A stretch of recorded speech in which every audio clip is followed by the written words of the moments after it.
CGTN, China Global Television Network.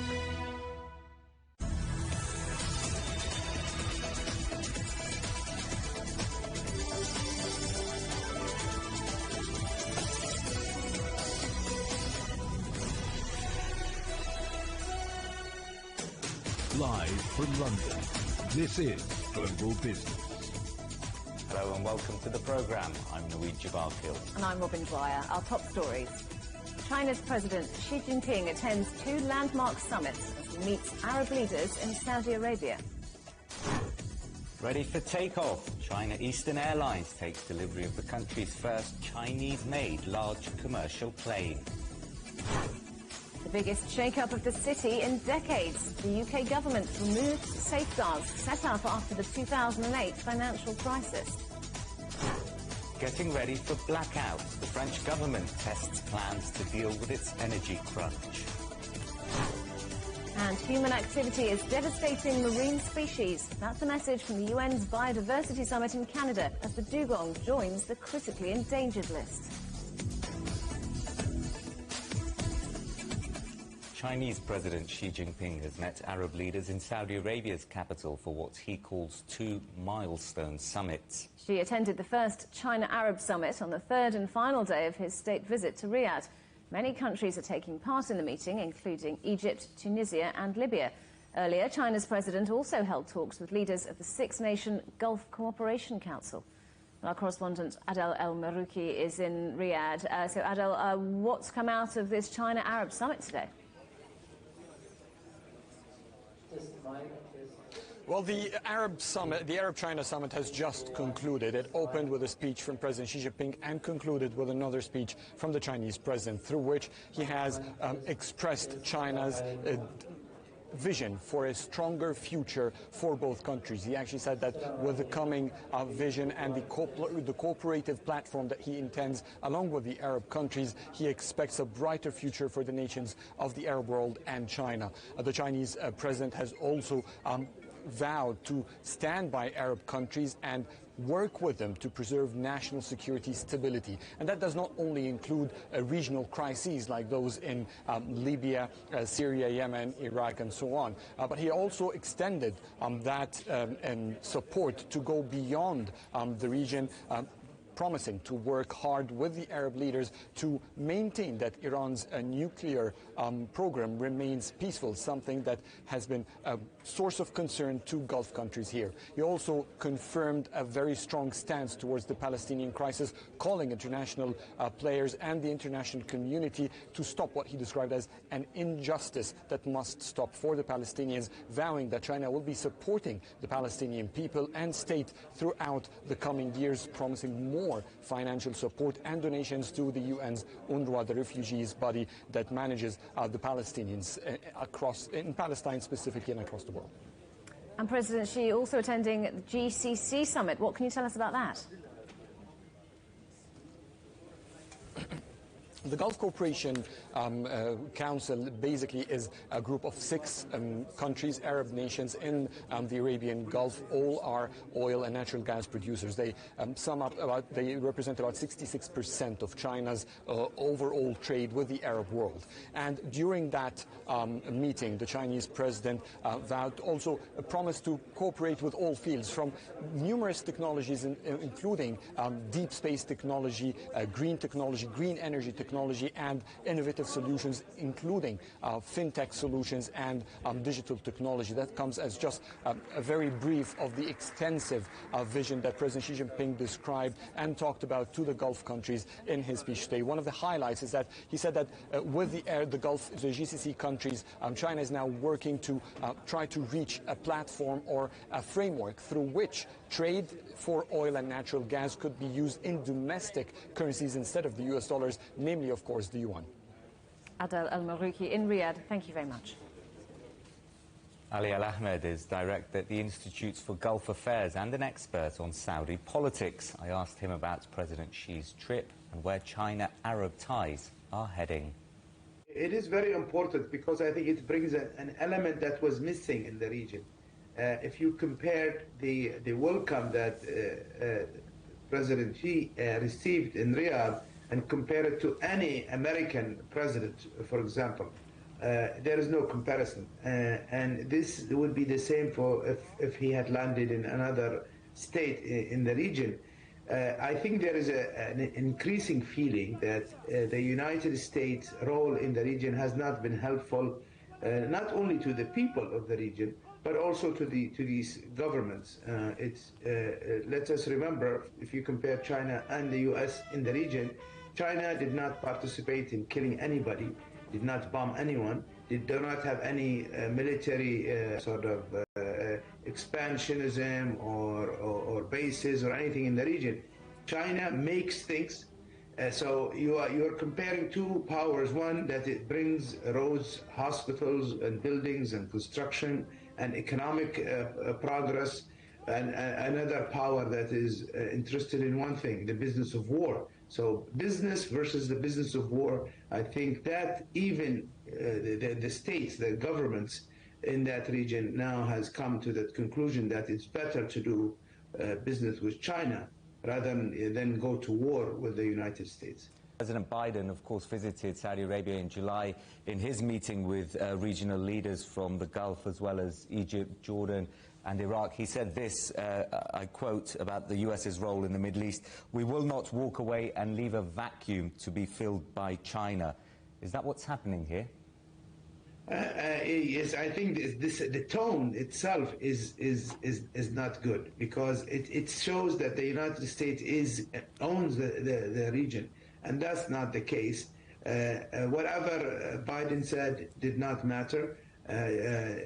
China now is the #1 trading partner with Saudi Arabia and all Gulf countries, and that is due in large part to the United States.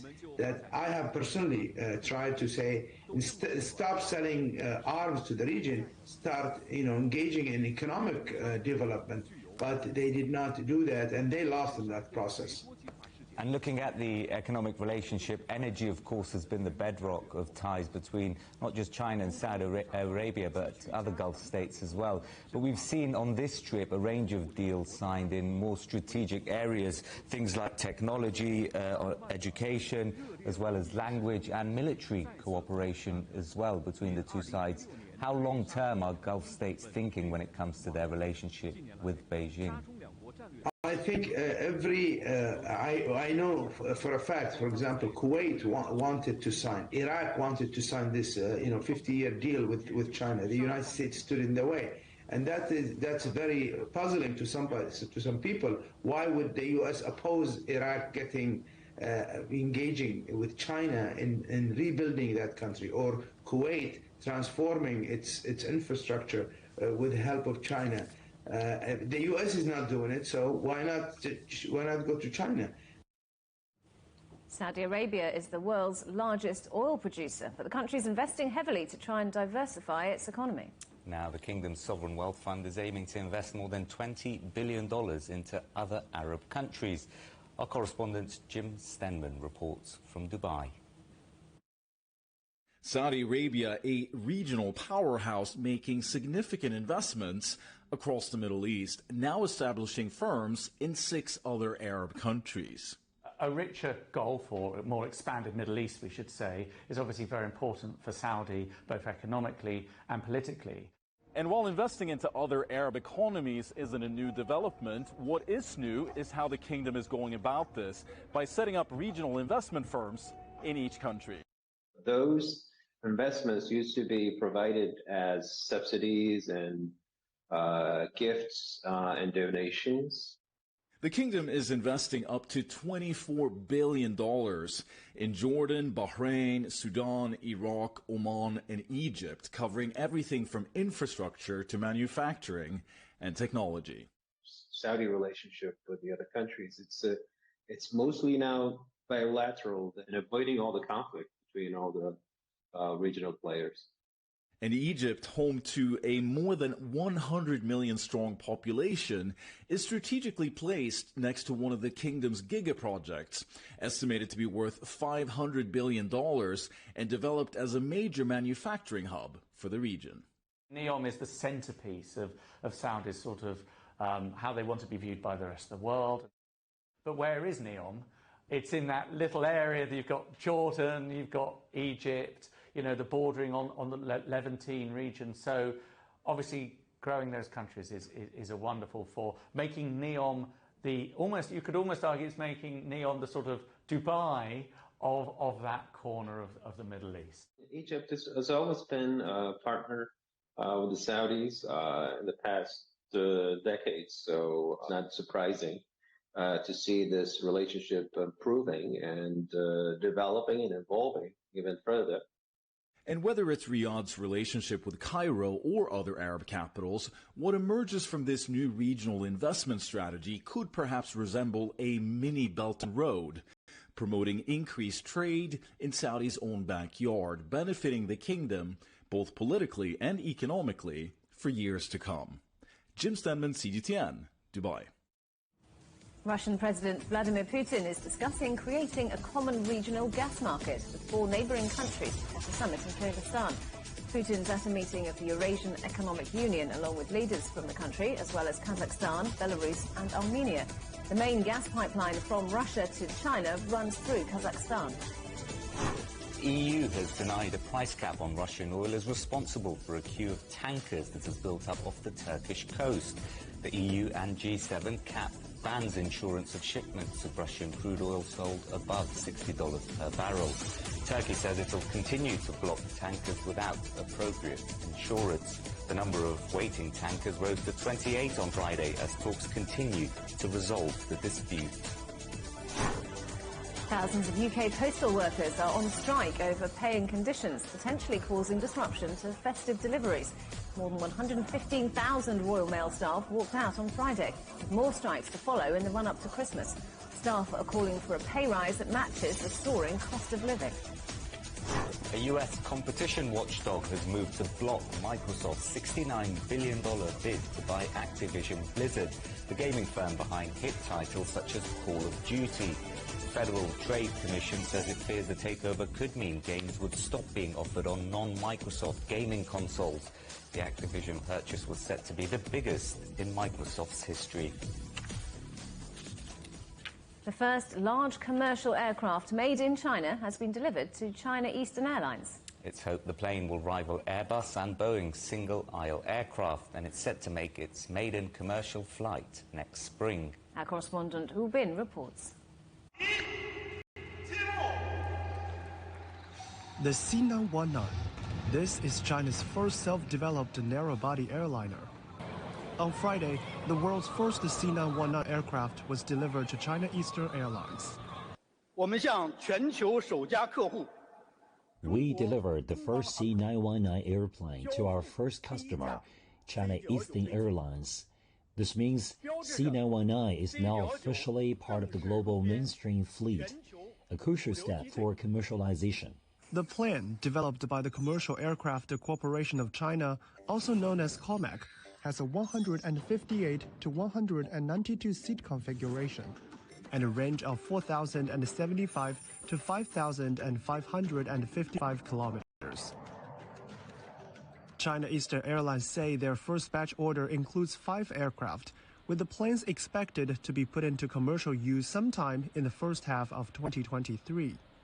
The delivery of the twin-engine single-aisle jet means the narrow-body airliner market now has a third competitor joining the ranks of Boeing and Airbus.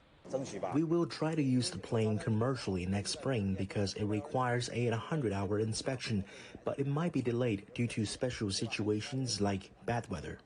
Apart from its breakthrough in the aircraft manufacturing market, China's aviation sector seems to be much busier after the country announced a 10-point guideline for COVID-19 prevention on Wednesday. Domestic travel is no longer limited by health codes or PCR tests. This has significantly boosted domestic travel demands. Multiple travel booking websites show that air tickets around the coming New Year and the Spring Festival have seen a huge increase in both searches and sales. The number of domestic flights has also seen a steady increase. Over 4,700 domestic flights flew on Thursday, a 69% increase compared to the end of November this year. For international travel, China has currently implemented a 5-day centralized quarantine plus a 3-day home observation period for inbound travelers. But with important adjustments coming to domestic travel, China on Wednesday says it'll facilitate the release of new measures to boost international travels. Wu Bin, CGTN, Shanghai. You're watching CGTN. Still to come. Leaders of Spain, France and Portugal agree a new Mediterranean pipeline will be dedicated exclusively to green hydrogen.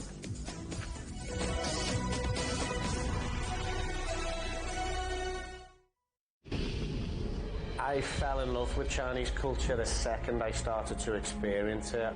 70 years ago, a small group of British businessmen travelled to China to unlock opportunities between the two countries. They became known as the icebreakers. Building bridges is a natural thing. There's no age and gender difference in our spirit, no race difference in our soul. I think food is an incredible way of bringing different cultures together. I am enjoying learning every aspect about it. Chinese literature stretches back for millennia, but it's still really relevant for today. I hope that Chinese and British fashion community could be more frequently communicating with each other. An incredible mix of people, cultures, food, and there is so much to see and so much to do. I have a great desire to make the Chinese civilization more accessible. It's about our future generation's future. The craftsmanship, the technique, the material uses, the color uses. You can kind of take things on board and continue to develop and grow. Meet the bridge builders, the individuals who dare to think beyond the horizon and open up our world. Everything seems to have a story. I just think that's absolutely beautiful. A huge tick.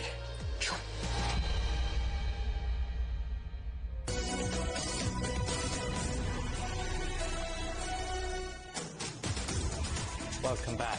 Do remember, CGTN is available to watch for free on all the major digital platforms, on Smart TV or online on Roku, Apple TV, Amazon Fire and Android TV, YouTube and Dailymotion, CGTN.com and the CGTN app. And in the UK, on Freeview.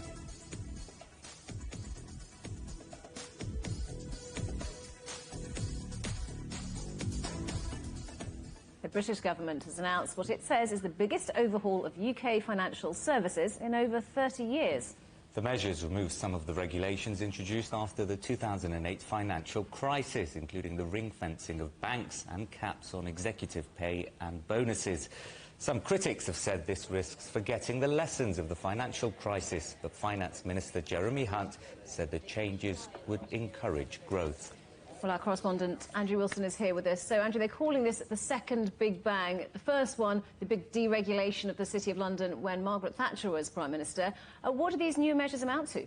Of course they're going to call it Big Bang 2. Of course they're going to draw a reference to something that happened with Margaret Thatcher. That's very Tory party. That's the kind of rhetoric they like to use. What the Chancellor is saying is this is a post-Brexit overhaul of the city. He goes further to say it's a golden opportunity to reshape our regulatory regime and unleash the full potential of our formidable services sector. Well, the services sector is a big sector. It's 13% of the cash in of the tax intake to the exchequer every year, 2 million plus people employed. So it is an important part to safeguard, and it has been struggling recently with Paris and Amsterdam and New York starting to take the lead as London starts to slow down. So deregulating, essentially taking down what Gordon Brown put up in 2008, which were what they called ring fencing, different parts of the banking community so that they wouldn't spread a contagion to each other. There was a deep concern about the retail and the commercial sector infecting each other with bad investment decisions and so on. The idea is we're going to lift some of these. They say they're going to change 30 or so regulations. They're quick to point out that they're EU regulations. Well, they may be, but that whole clampdown in 2008 was nothing to do with the EU. That was a UK decision. So there's a mixed message in that. But the idea is to sell to the electorate the idea that investment will flow more freely and it'll flow beyond London and further out into the other cities of the UK, which is something that many Prime Ministers recently have tried to talk about achieving but haven't got very far with it. The camera's caught up with Rishi Sunak today. He was publicising a new next-generation fighter plane being developed by the Italians and the Japanese. However, of course, he was asked the question about What do you think about the deregulations of the financial centres that Jeremy Hunt is planning? And of course, as a former Chancellor, he's right on board with it. The UK has always had and always will have an incredibly respected and robust system of regulation for the financial services sector. Of course that's the right thing to do, but it's also important to make sure that the industry is competitive. There are actually 1 million people employed in financial services, and they're not just in London and the city, they're spread across the country in Edinburgh, in Belfast, in Leeds, in Bournemouth, and we want to make sure that we can continue creating jobs across the United Kingdom. Today's reforms will mean that the industry remains competitive, we can create more jobs, but of course this will always be a safe place where consumers will be protected. And Andrew, you mentioned the EU. The government says this is partly about Brexit, trying to win some political capital. Are they, or would this have happened anyway? Well, it probably would have happened anyway, and the connections to Brexit, are, like anything with Brexit, are sometimes there and suddenly they vanish again. You know, there's no doubt that the UK as a financial centre, and London particularly as that hub of that financial centre, has been affected and to detriment in the last 4 years. Amsterdam, as I said, and Paris are now taken over as major share dealing cities, and as well as New York, leaving the UK something behind. And people are starting to speculate that the UK will now be bypassed by international financial trade. So there is a deep need to make it more relevant again. You may have heard of MiFID II, for example, which is the EU rule book on banking. The EU is also making changes like this as well, gradually, through its financial sector. There is a need that people are realising to shake up from the suspicions and the risk-averse behaviour of the 2008 crash. Nonetheless, this is something that the UK is trying to do alone. Jeremy Hunt said that an agile, proportionate, homegrown regulatory regime that will unlock investment across our country to deliver jobs and opportunity for the British people. Very political statement. But what they do want is to try and attract money in from outside to go to Manchester, to go to Leeds, to go to Exeter, to go to Bristol, to go to Newcastle, Edinburgh, Glasgow, and all those sort of things. Now, that's a pipe dream, as I said before, that's being shared by many people. They are inviting the big pension funds and the big insurance companies now to start taking a punt on other parts of British business, as well as London as this financial centre. But there is this risk that London is gradually being alienated by not having the connections that it had pre-Brexit. OK, Andrew Wilson, our correspondent, thank you. The leaders of Spain, France and Portugal have been meeting in the Spanish city of Alicante to push forward plans for a major new green energy corridor linking the Iberian Peninsula to other parts of Europe. Those talks have been taking place on the sidelines of a wider summit of Mediterranean leaders. Our correspondent, Ken Brown, is live for us in Madrid. So let's start with this project then, Ken. What exactly does it involve and how soon will it happen? Yes, hi Noid. This is positive news coming from Spain here today for the climate. Barmar refers to an undersea pipeline between Barcelona and Marseille that is planned to help transport millions of tons of green hydrogen from Spain and Portugal to the rest of Europe via France. Today in Alicante, they actually renamed the project from Barmar to H2 Med. The leaders of the three countries met along with the EU President Ursula von der Leyen to set out a roadmap for what they're calling a green hydrogen corridor. 2030 is the aim for this pipeline that could transport as much as 2 million tons of fuel per year, and the cost, we're talking about just over $2.5 billion. Now, green hydrogen may help Europe dramatically decarbonize its industry, and Spain and Portugal are planning to become world leaders in the production thanks to their abundant renewable sources, including solar and wind. So good for the climate, potentially, but will it help solve Europe's energy problems, which have really exacerbated since the war in Ukraine? Yes, I mean, this is really more of a long-term plan. This pipeline, of course, they're not talking about it being open until 2030, but we did hear a lot of positive words from Ursula von der Leyen. She talked about green hydrogen as a potential game-changer for European energy and said this will be one of a number of strategic corridors providing what she calls a European hydrogen backbone for the continent. The aim, of course, is to reduce Europe's reliance on Russian energy. H2 Med also it aims to help accelerate the decarbonization of European industry. And today we saw the leaders Sanchez, Macron, Costa and von der Leyen all in agreement. Ken Brown live in Madrid. Thanks, Ken. The French government is testing its plan to deal with the looming energy crisis. President Macron has said people shouldn't panic over the threat of power cuts. But overnight, more than 100,000 homes in Paris briefly lost power for what authorities said were, quote, technical reasons. Our correspondent Mark Webster reports. In homes and factories around France, all eyes are on the thermometer as the country braces itself for the possibility of 2-hour-long rolling electricity blackouts. Despite importing energy from all its principal neighbours to plug the energy gap, energy experts here believe there is a real danger that the grid will not be able to meet increased demand in the event of a prolonged cold snap. In a major national awareness campaign, householders have been advised to curb their energy consumption. Among the suggestions are to reduce heating to 19 degrees Celsius, turn off unused appliances and switch off lights. The authorities hope that will cut demand by 10% at peak times. A special app and website called EcoWatt has been set up to warn consumers in advance if they will be subject to a power cut. But the authorities have promised to protect power supplies to essential services like hospitals, police and fire stations, leaving an estimated 60% of the population still at risk. President Macron this week warned his fellow citizens not to panic. Ce débat est absurde. This debate is absurd. The role of the public authorities is not to spread fear nor to govern by fear. The role of the government, of ministers, is to do their job and provide energy. That's it.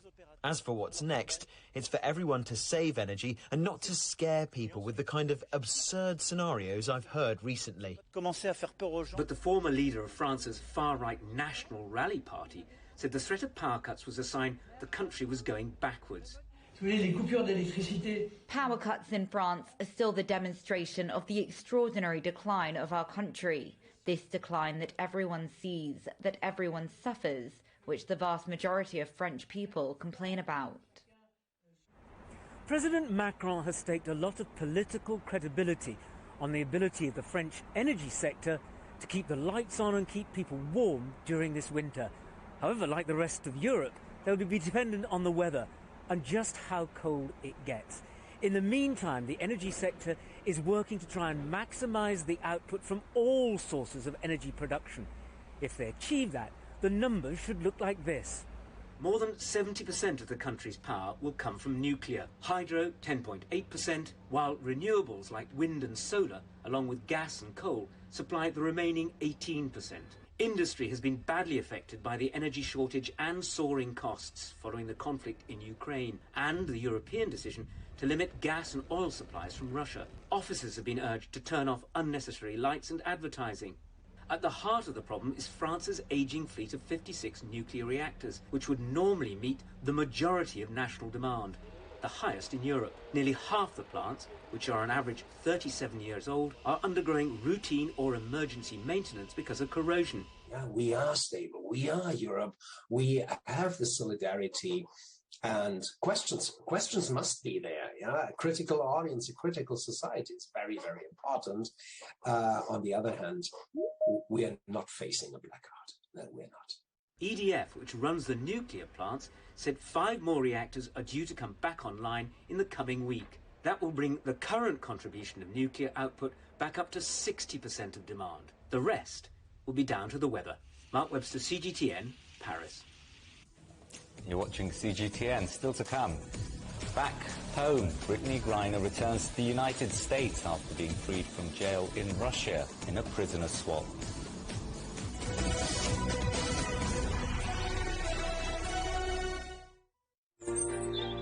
Ever wondered what's the difference between a bear and a bull market? Where are the cash cows? And who are the lame ducks? And what exactly are black swans? Grey rhinos? And unicorn companies? Make sense of it all with Global Business, only on CGTN. There's a new agenda for a new world, accelerating change in almost every part of our lives. It's shifting the norms of how we work, travel, and connect. How we think. interact, and develop. It's a new reality, a new agenda with me, Juliet Mann.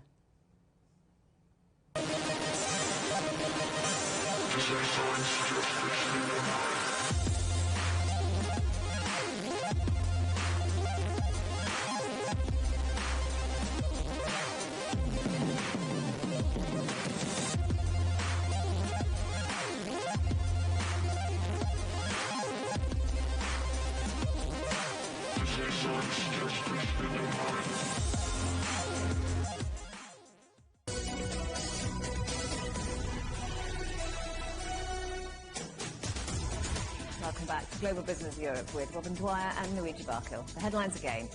China's President Xi Jinping meets Arab leaders in Saudi Arabia, taking part in 2 landmark summits. Ready for takeoff, China Eastern Airlines takes delivery of the country's first Chinese-made large commercial plane.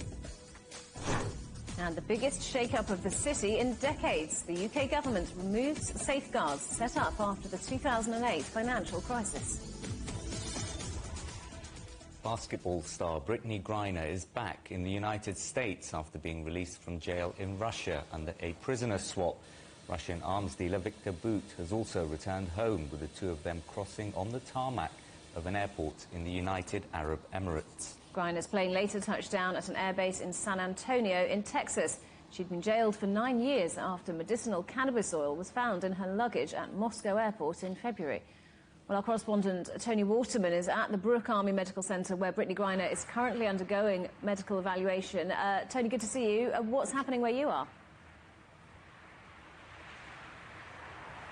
Yeah, you're right, Robin. She's undergoing this medical evaluation. It's a routine procedure and protocol that takes place when these type of detainees are brought back here to the United States. And then she's going to be reunited with her family. Her wife, Sherelle, and her parents are expected to be here. We just got a statement from the spokesperson for the medical center saying that the focus is now on ensuring that Brittany Griner and her family's well-being are prioritized, and that all efforts that can be made available to them, all help that could be made available to them, will be offered.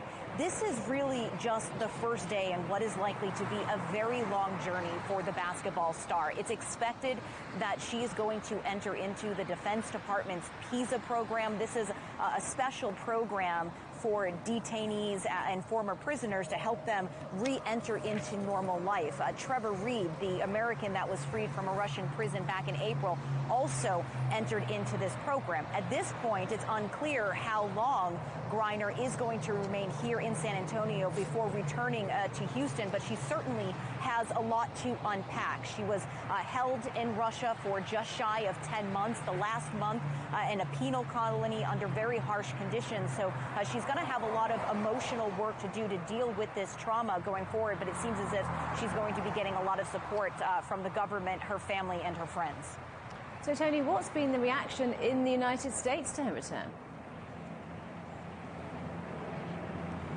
Well, as you'd imagine, here in Texas, where Brittany Griner is from, there has been nothing short but absolute exuberance that she has been released. The city hall was lit up in red, white, and blue in Houston last night. The mayor saying that there's going to be a special celebration to welcome her back. But some people in some corners not particularly pleased with this deal that the White House brokered with the Kremlin. The former president, Donald Trump, calling this an unpatriotic embarrassment for the United States, saying that it was a gift to Vladimir Putin.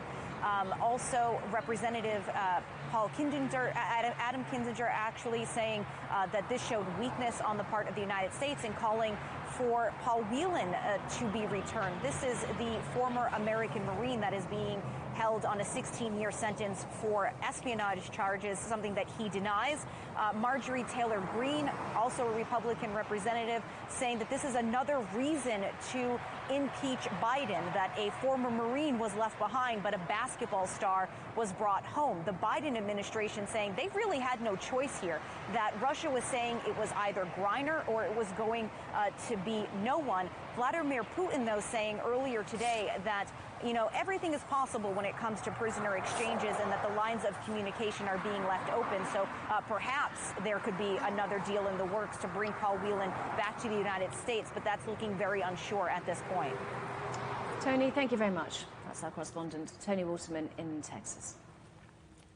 At least one person has died after a fire engulfed one of Russia's biggest shopping centres. The roof collapsed at the Mega Khimki Mall on the outskirts of Moscow, hampering rescue efforts before the blaze was eventually put out. Police are investigating, but a senior official from the emergency services said the blaze was most likely the result of safety regulations being ignored during repair work. At least 9 people have been killed in a coal mine explosion in Indonesia's western Sumatra province. The blast, which was caused by gases including methane, happened as 12 miners were entering the pit. 2 were rescued and searches are continuing for 1 more person.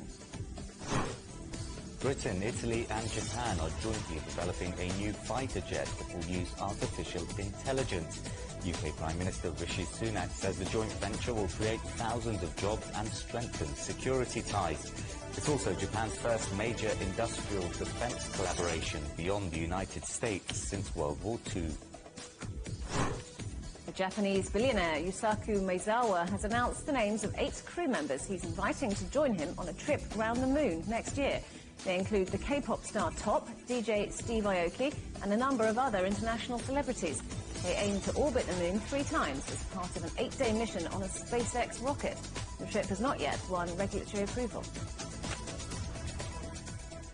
Human activity is devastating marine species and the crisis must be addressed. That's the message delivered at COP15, the UN's Biodiversity Summit being held in Canada.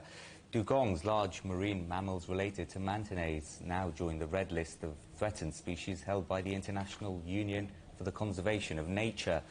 There are fewer than 250 dugongs left in East Africa and 900 in the South Pacific.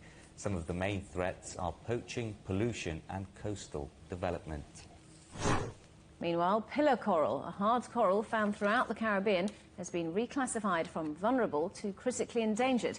Its population has shrunk by 80% over the last 30 years. Recently, the main problem has been a highly contagious disease. Bleaching caused by warming seawater and pollution has also made the coral more susceptible. Our correspondent Owen Fairclough is in Montreal at one of the largest insect museums in North America. Owen, good to see you. What more can you tell us about what's been happening at the summit?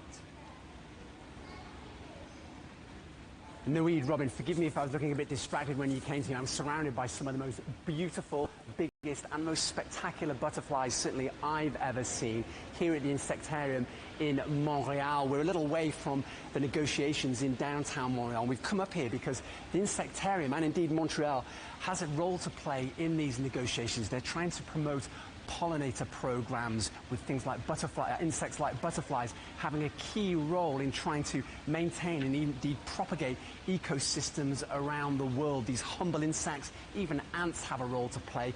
There are many of them soldiering away here behind me. If I stay still, they tell me that the butterflies might just land on me.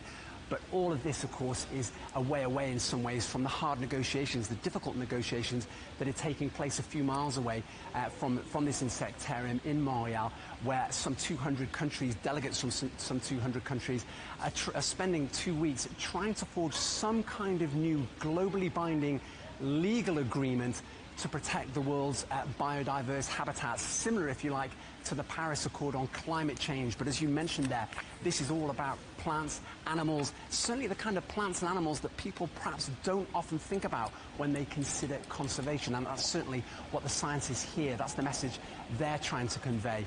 But of course, these negotiations are difficult. You may have seen those images of Justin Trudeau, the Canadian Prime Minister, being heckled by Indigenous peoples representatives, protests, saying essentially they're concerned that they'll be cut out of any kind of deal that pertains to their natural habitats. You can see how political it gets.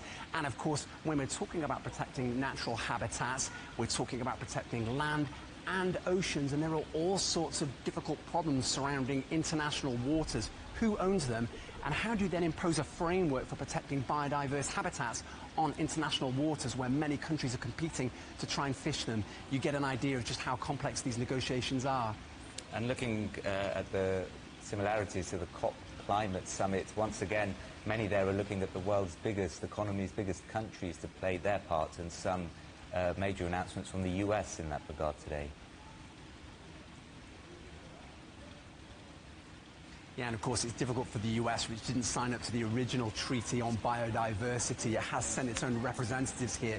It certainly wants to play some role, and one of the big buzzwords you're hearing here is 30-30. Now, this is one of the aims of this conference. Can these countries, these 200 countries in these negotiations, forge an agreement to devote some 30% of the Earth's land and oceans and declare them protected habitats by 2030. That's a pretty ambitious target when you consider that around 17% of that land and ocean mass is currently protected. That's a pretty big jump to make in the next 10 years with all of those difficult issues that we were talking about a moment ago governing many habitats, and indeed how you cater for indigenous peoples. Particularly we get into the thorny subject here of the intellectual property of plants, if you like.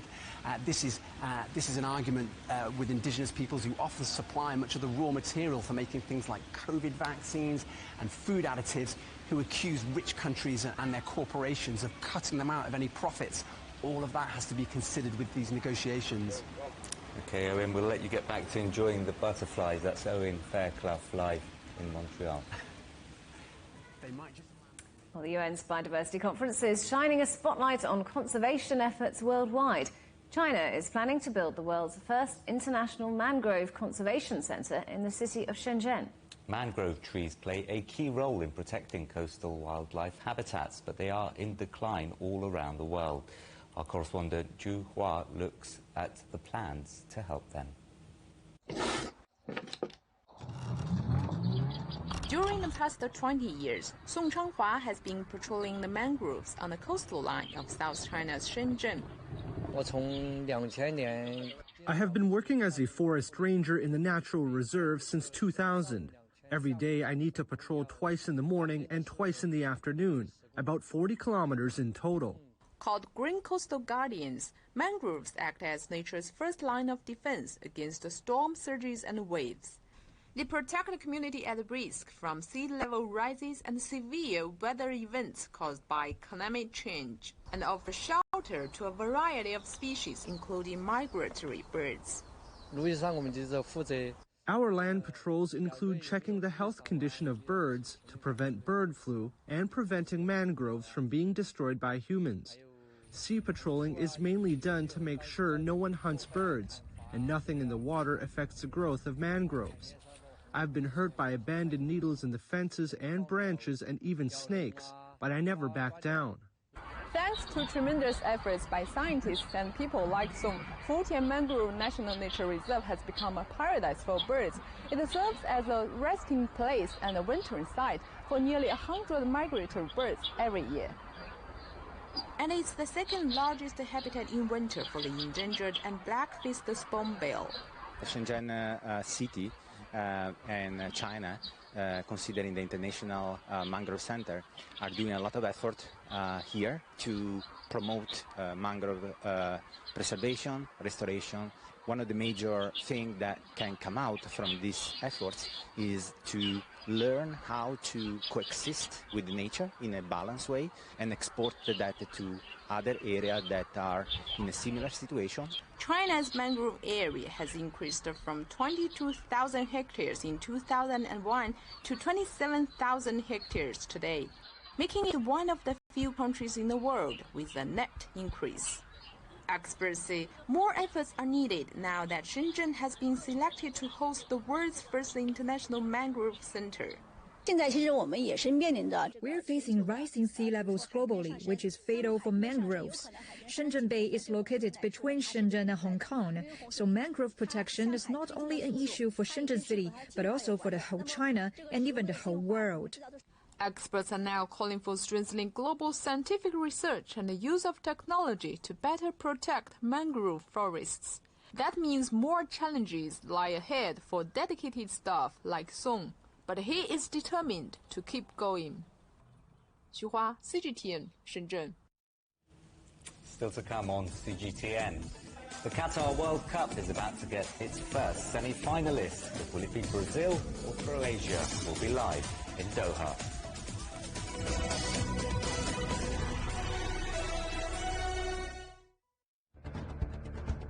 Events have consequences. Words create impact. Unprecedented scenes that we saw. The clean-up operation is now well and truly underway. Parts of southern Europe remain in a state of emergency. Context gives meaning. People make history. Far more than 1,000 people have come here today. But authorities are still on high alert. So now we've actually become the border on this road. A complex world demands a comprehensive view. But with the cleanup efforts more or less under control, the economic impact is bound to ripple across the country. There's plastic pollution everywhere.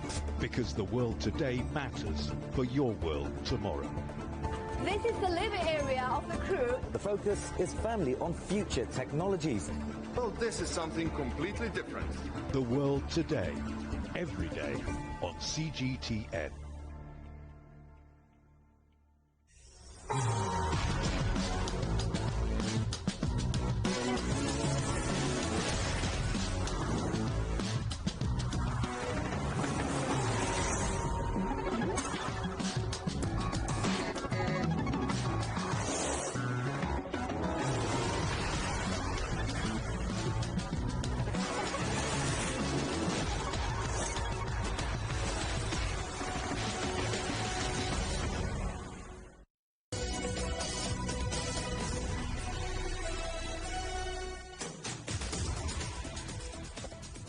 Welcome back. Air Serbia's inaugural flight to China has taken off. The sold-out flight left Belgrade and will land in the city of Tianjin later. The airline has already seen strong demand for its new service, as our correspondent Alyosha Milenkovic reports.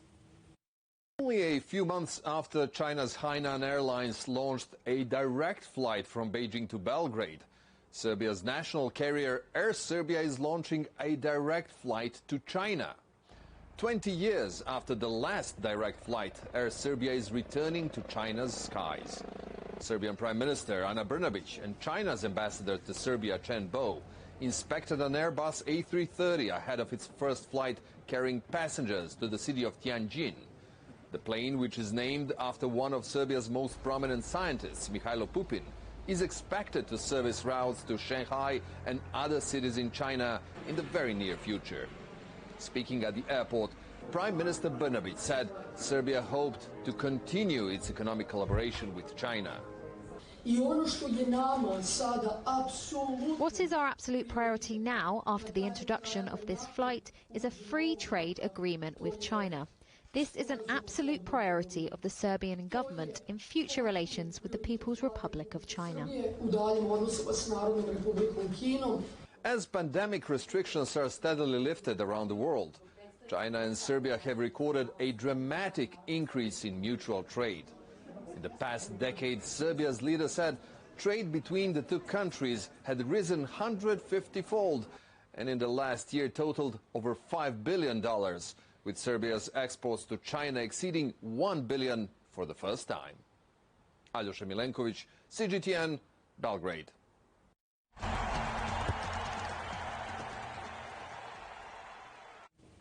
Brazil are playing Croatia in the first World Cup quarter-final. Brazil are five-time champions and favourites to lift the trophy again, while Croatia reached the final in 2018. The winner will face either the Netherlands or Argentina in the semis. Let's head to Doha and our correspondent Dan Williams, who's there. Dan, what's the latest then in that first game today? Yeah, Brazil really trying a lot here in the second half. They're having chance after chance, but they're just not quite able to finish one off. And so currently this match is goalless and looking like it's heading to extra time. Of course, in the last game for Brazil, in the last 16, we saw them thrashed South Korea 4-1, and we saw so much of that dancing going on after all of their goal celebrations. We've missed it at this match, it has to be said. Croatia, of course, such a difficult side, finalists in 2018, as you say, and 3 times in 2018 they took their opponents to extra time and obviously won through to that final. So they know what it's like to really go the distance. A team clearly with a lot of energy, and it looking like they're going to be doing the same this time round if they can obviously get past Brazil. So it's, yeah, goalless so far in this one, looking like extra time. And another hotly anticipated contest later. The Netherlands take on Argentina. Again, Europe versus South America. And all eyes, you'd expect, will be on Lionel Messi. That's right, yeah, of course. Always the spotlight falls on him when we're talking about Argentina as he looks to win a first ever World Cup. He's now, what, 3 wins away from making that a reality now, of course, but it's going to be a very difficult game for Argentina and Lionel Messi in this match against the Netherlands. Of course, last time out, they got impressed against Australia. They've really turned their fortunes around after that opening match defeat against Saudi Arabia. They've now scored 5 goals, only conceded 1. So they're very much on the ascendancy going into this game, and Lionel Messi has improved, you would have to say, as this tournament has progressed, really underlining, his value to the team still, of course, despite his age.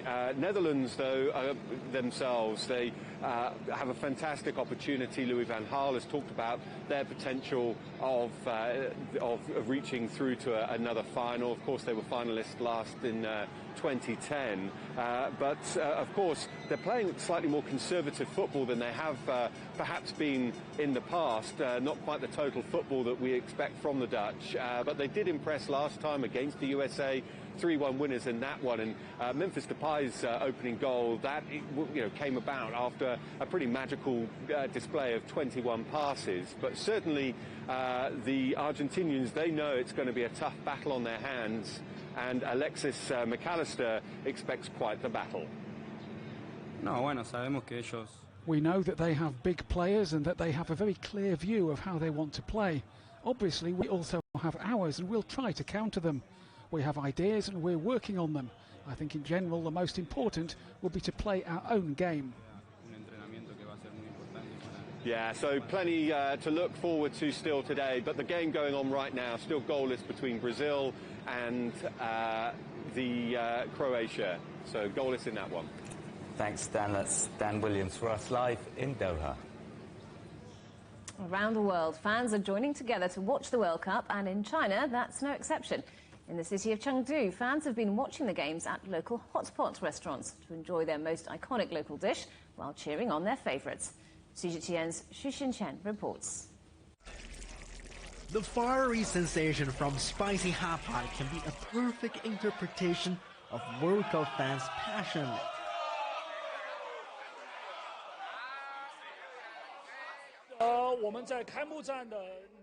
On the opening night, when Qatar faced Ecuador, we ate hot pot all night. I think all fans, including many of us who play football unprofessionally but with passion, can get together eating hot pot and enjoy the games taking place in Qatar. Sichuan spicy hot pot is a kind of cuisine that represents inclusiveness and harmony. It's somewhat similar to football. Football needs cooperation and balance. Hot pot is just like that.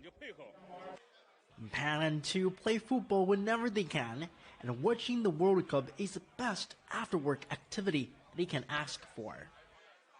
Recent COVID waves in Chengdu have impacted businesses, but the World Cup is giving people a chance to enjoy hot pot and watch the games together. For this hot pot restaurant, business has increased 60% since the World Cup kicked off. It's mainly because they operate longer hours, as many of the games are held pretty late in the Chinese time zone. There are over 15,000 hot pot restaurants in Chengdu. Many of them have been rolling out World Cup specials and having flat screens tuned onto the games to attract diners and football fans at the same time. Xu Xinchen, CGTN, Chengdu.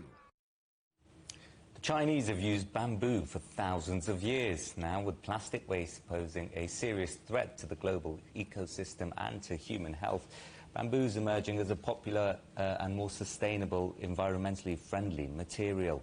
The International Bamboo Industry Fair is underway in China's Sichuan province, showcasing all kinds of industrial products made of bamboo. Our correspondent Guo Tianqi reports. With humid climate and suitable altitude, Sichuan province is known for having one of the most abundant bamboo resources in China. And bamboo has a very short growth cycle and almost no need for fertilization and watering.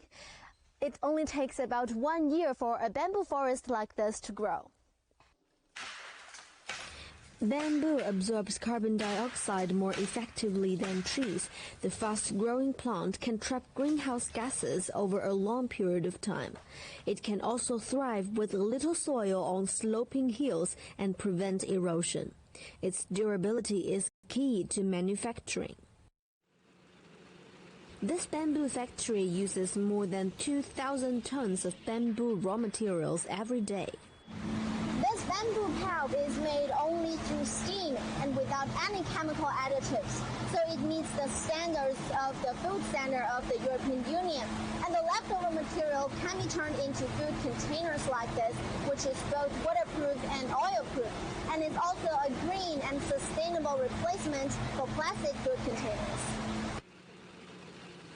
China's bamboo industry produces billions of dollars of bamboo products. With the development of bamboo fiber technology, it can be used as a substitute of wood, plastic, steel, and other materials. This is an agricultural mulch made of coffee grounds and natural bamboo fiber. The air permeability and light shading ability are both better than plastic mulch. Most importantly, it can be degraded naturally within 6 months.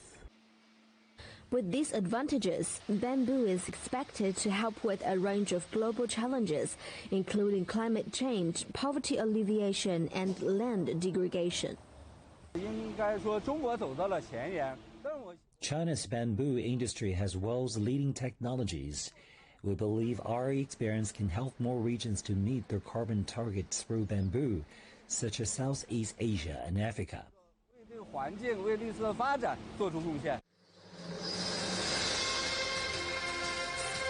Bamboo has been used by the Chinese for thousands of years. When it comes to the plastic waste and the global ecosystem, bamboo has endless possibilities. Guo Tianqi, CGTN, Meishan, Sichuan Province. Europe.cgtn.com has all the week's top stories from China. Here's a look at some of them. The global population of crested ibises, which fell to just 7 individuals in the 1980s, has recovered to more than 9,000. The crew of China's space station have changed over in orbit for the first time.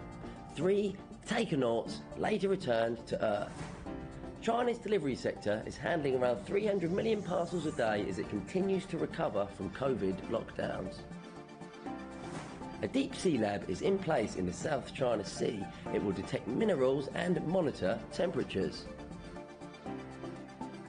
Foreign trade rose to 8.6% in the first 11 months of 2022, boosted by exports of batteries and solar cells. 2 new weather satellites have joined the new Fenjian network to improve the accuracy and speed of forecasting over China and Belt Road countries.